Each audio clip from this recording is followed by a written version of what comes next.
Bem, para finalizar a nossa aula sobre medidas de diversidade, vamos terminar com um pequeno tutorial no R, usando aquele mesmo exemplo que nós discutimos no último vídeo sobre peixe de arrasto da Baía de Santos.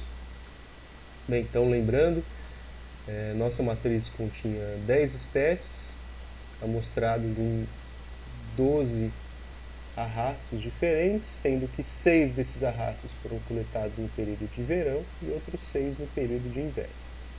Bom, vamos utilizar esse exemplo para medir as escalas de diversidade de alfa, beta e gama. Então, esse era uma imagem do arrasto feito na Baía de Santos. As amostras então foram feitas desde a ponta da praia até o estuário de São Vicente, próximo à entrada do estuário de São Vicente. No trabalho original foram 15 amostras feitas no inverno e 15 no verão. Aqui nós estamos utilizando 6 dessas amostras no inverno e 6 no verão, e um subconjunto de somente 10 espécies para facilitar a nossa análise. Bem, os pacotes do R para esse tipo de análise são esses 5 pacotes. Então, um pacote para a gente ler a nossa base de dados, que está no formato Excel, o pacote Tidyverse para manipular o conjunto de dados, o pacote Vegan para as análises de diversidade, o pacote Patchwork para manipulação gráfica e o pacote iNext, nós vamos ver para as curvas de acumulação de espécie. Bem, carregando todos esses pacotes,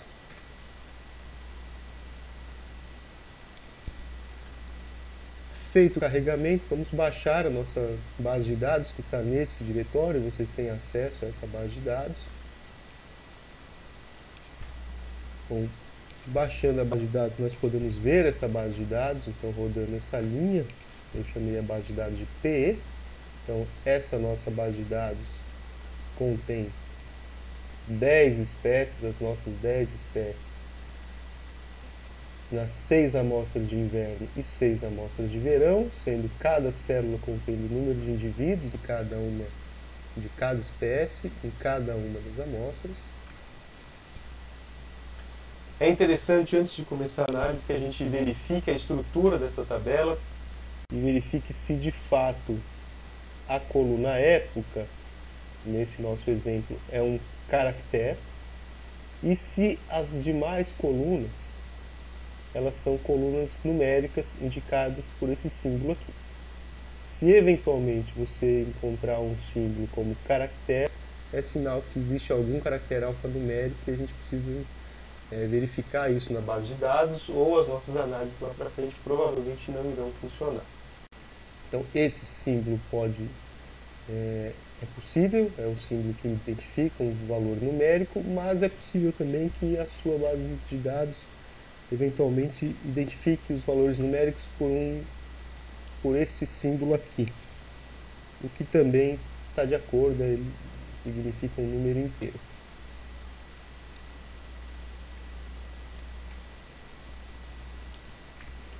Bem,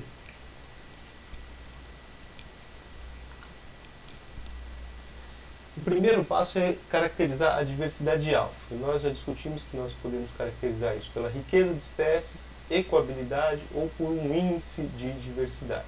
Então, novamente, olhando para a minha base de dados, então nós temos aqui a coluna época e as outras 10 colunas indicando a abundância de cada uma das espécies. Nós vamos inserir aqui uma coluna nova contendo a riqueza de espécies em cada uma dessas linhas aqui. Isso pode ser feito então com essa sequência de comandos. Então, o primeiro passo para entender o que está aqui nessa linha.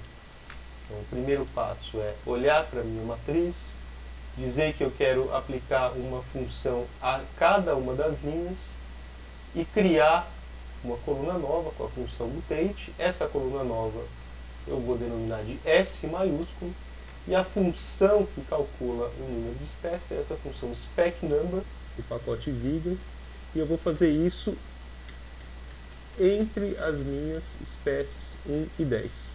Então eu vou somar a linha entre as colunas espécie 1 e espécie 10, entre todas as colunas que estão no meio desse caminho. Eu vou rodar isso aqui, mas o resultado eu vou gravar sobre a própria matriz PE. Então, rodando isso, o resultado é jogado aqui dentro, então eu reescrevo a minha matriz PE. Se eu rodo isso agora e olho o resultado, nós temos uma coluna adicional, que é a coluna S, contando o número de espécies. Então eu tenho 7 espécies nessa primeira linha, somente 3 nessa outra linha. Então, 1, 2, 3 na outra linha, 3 espécies e assim por diante. Então cada uma dessas células indica para mim quantas espécies eu tenho na respectiva linha. Então fiz isso para a riqueza de espécies. Posso fazer a mesma coisa para calcular o meu índice de diversidade de Simpson, que é dado por essa expressão. Bom, essa função para cálculo do índice de diversidade é a função diversity. Dentro dela eu posso escolher se eu quero a recíproca do índice, 1 menos 1 sobre D, ou se eu quero o complementar do índice 1 menos D. Nós temos usado a recíproca nos nossos exemplos, então vamos continuar com essa forma. E da mesma forma eu tenho, então, eu olho para a matriz, digo que eu quero aplicar uma função a cada uma das linhas, crio uma coluna nova, essa coluna eu vou chamar de D, e o comando é diversity, eu quero calcular a diversidade, o índice que eu quero usar é o índice de Simpson, o inverso dele, ou a recíproca dele, e eu quero fazer isso somente para as colunas 1 a 10. Que são as colunas que contêm as abundâncias. Rodando isso aqui, eu subscrevo na própria matriz. Então, rodando isso agora, se eu olho lá embaixo o que foi feito, então eu criei uma nova coluna com a diversidade de espécies referente a esse conjunto de espécies aqui. Então, eu tenho diversidade de 3.7 até uma diversidade de 1.5. E, finalmente, mesmo para a equabilidade de Simpson, que é simplesmente o índice que nós obtivemos dividido por S. Essa equabilidade varia de 0, o mínimo quando eu tiver somente uma espécie na comunidade, a 1 se todas as espécies tiverem exatamente a mesma abundância. E, novamente, olho para a matriz, quero aplicar uma função a cada linha. Essa função é dada criando uma coluna nova, que eu vou chamar de E, simplesmente dividindo as colunas anteriores que nós já criamos, a coluna B pela coluna S. Então, rodando isso aqui e olhando o resultado, nós temos a nossa matriz de equabilidade, essa coluna de equabilidade. E, finalmente, se eu quero olhar para esses padrões entre os momentos de verão e inverno, me interessa eu entender qual é a distribuição de riqueza, diversidade e equabilidade.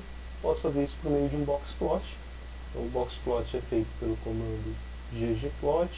Eu quero que no eixo x apareça a variável época, no eixo y a variável d de diversidade, e quero montar com isso um boxplot. Bom, se eu rodar isso aqui, nós temos um boxplot simples, tá? Básico, mas eu vou formatar para que o nosso boxplot apareça um pouco melhor. Bom, essa formatação ela envolve alguns outros comandos, mas o que me importa é, eu tenho a matriz, eu defino quem é o meu valor de x e o meu valor de y, época e d de diversidade, monto um boxplot, preencho com uma cor azul, dou algum grau de transparência. Aqui eu insiro os pontos individuais em cima do boxplot, então eu tinha 6 amostras, eu quero enxergar essas 6 amostras. Digo qual é o nome que eu quero dar para o eixo Y, o eixo X não precisa, porque ele já é o eixo época. Dou um tema mais apropriado aqui e gravo esse resultado, todo esse resultado em um objeto. Faço isso para a diversidade, faço isso para a riqueza de espécies, lembrando de mudar o label do eixo Y, faço isso para a equabilidade, mudando também de mudar o label, e gravo cada uma dessas figuras em um objeto diferente. Bem, rodando tudo isso aqui, eu não enxergo nada, mas o resultado está salvo nesses objetos. Resta então a gente visualizar esses objetos.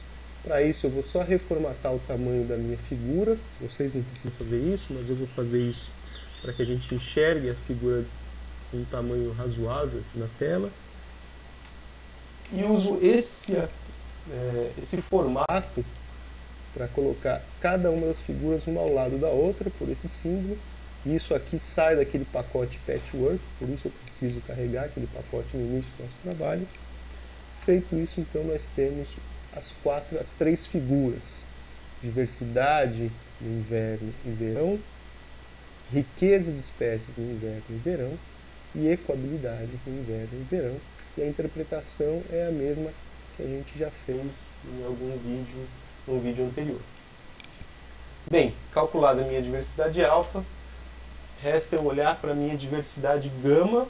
Nós fizemos isso montando uma curva de acumulação de espécies, que media o aumento da riqueza acumulada como função do meu esforço, ou seja, do meu número de indivíduos.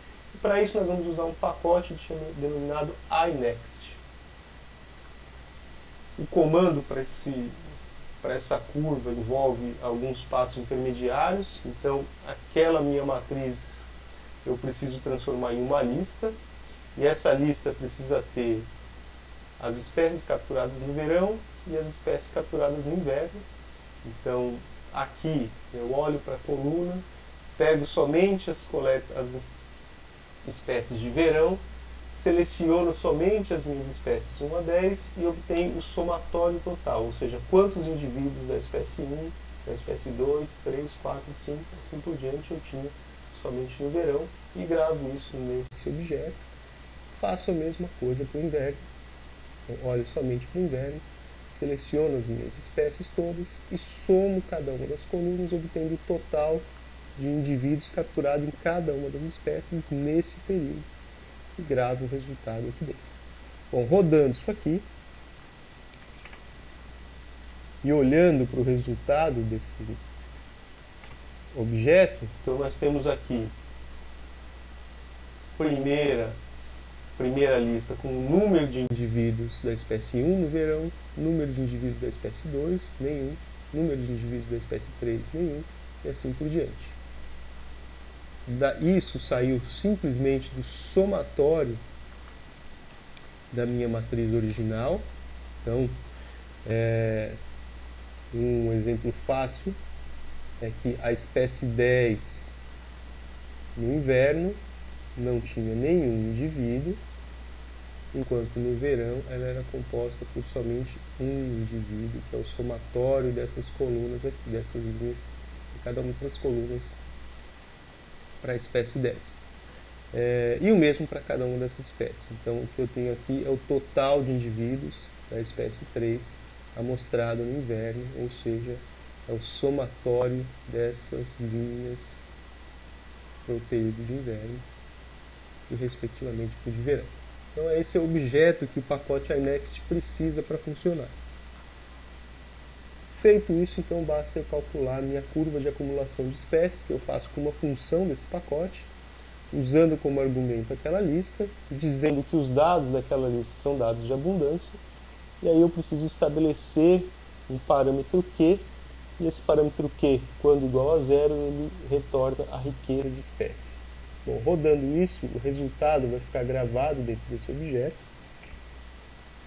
Se eu olhar para esse resultado, é um resultado com várias informações, nós não vamos falar dela agora, mas tem uma série de informações aqui dentro. O que me interessa é usar esse objeto para montar a minha curva de acumulação de espécies, que eu faço também montando um gráfico, ou seja, essa função cria a minha curva de acumulação de espécies. Eu defino o nome do meu eixo Y e X, faço algumas formatações e rodando isso, o resultado está aqui dentro. E se eu olho esse resultado agora, vou acertar o tamanho da minha figura para que ele fique apropriado. E se eu olho o resultado que foi gerado, então a gente tem aquela nossa curva de acúmulo de espécies, onde eu tenho o número de indivíduos coletado aqui e a taxa média de incremento na riqueza na medida que eu aumento meu esforço amostral, seja para o período de inverno ou para o período de verão.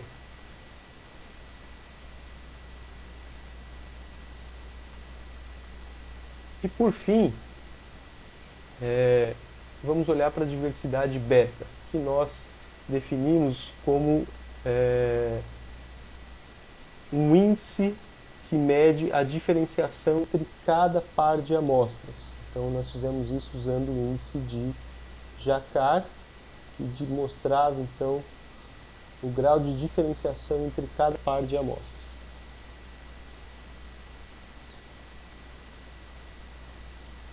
Bom, nós aqui vamos usar uma função, que é a função VEGDIST.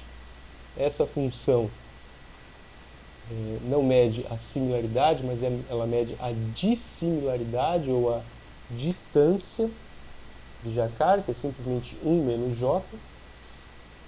E de novo, se eu quero fazer isso, eu olho para a minha matriz, seleciono somente as minhas espécies. Como essa distância é feita com base na presença e ausência das espécies, eu preciso primeiro, é interessante primeiro que eu transforme a minha matriz em uma matriz de presença e ausência, que é o que eu estou fazendo aqui.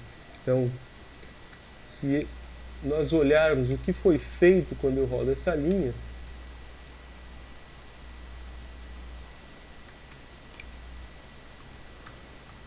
nós vemos que aqui nós temos aquela nossa matriz, só que agora eu tenho somente 0 e 1, ou seja, a espécie estava presente ou estava ausente, que é o que o índice precisa como de informação. Usando essa tabela como entrada da minha função VEGDIST, lembrando que o método é de Jacquard, nós temos a distância. Existe um argumento binário igual a verdadeiro que garante que eu estou usando uma matriz de presença e ausência.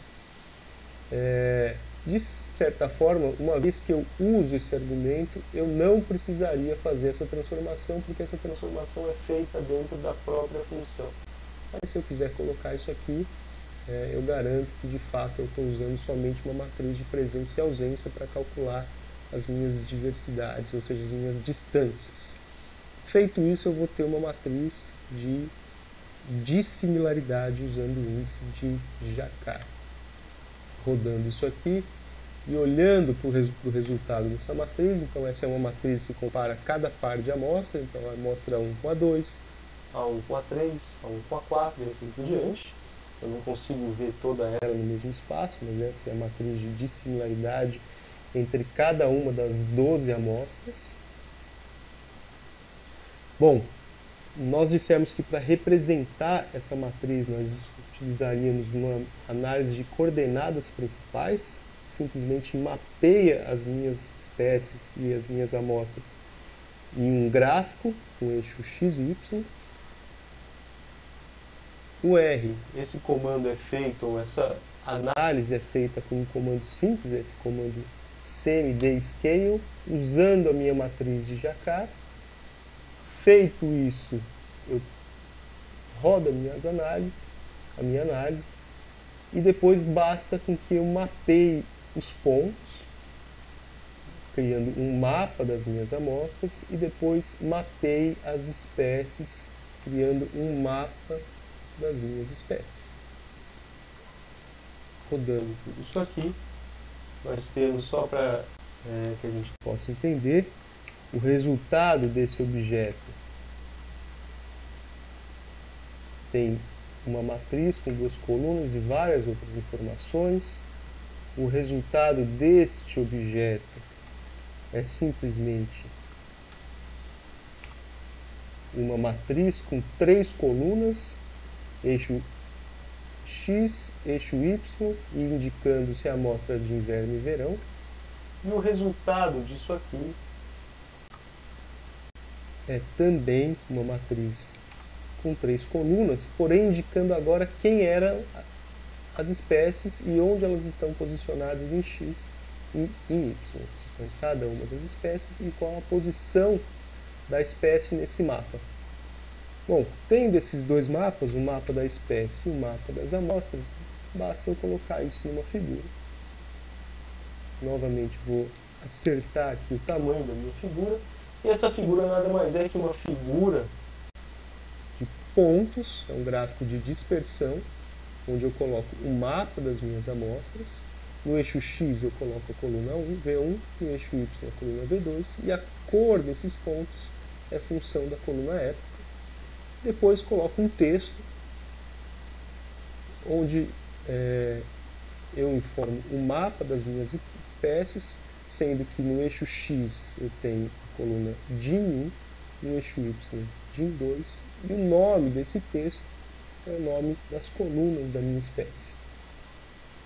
Fazendo tudo isso, então nós temos um mapa que nós apresentamos anteriormente, com os pontos representados do verão e do inverno, e as espécies que tendem a ser mais frequentes no verão, as espécies que tendem a ser mais frequentes no inverno e as espécies intermediárias, ou seja, aquelas espécies que não discriminam adequadamente nenhuma época nem outra. Bem, esse era um tutorial simples feito em R, para que a gente consiga calcular todos aqueles índices que nós discutimos anteriormente. Qualquer dúvida eu fico à disposição, vocês têm esse arquivo em PDF e outros formatos, mas qualquer dúvida vocês podem me escrever. Muito obrigado.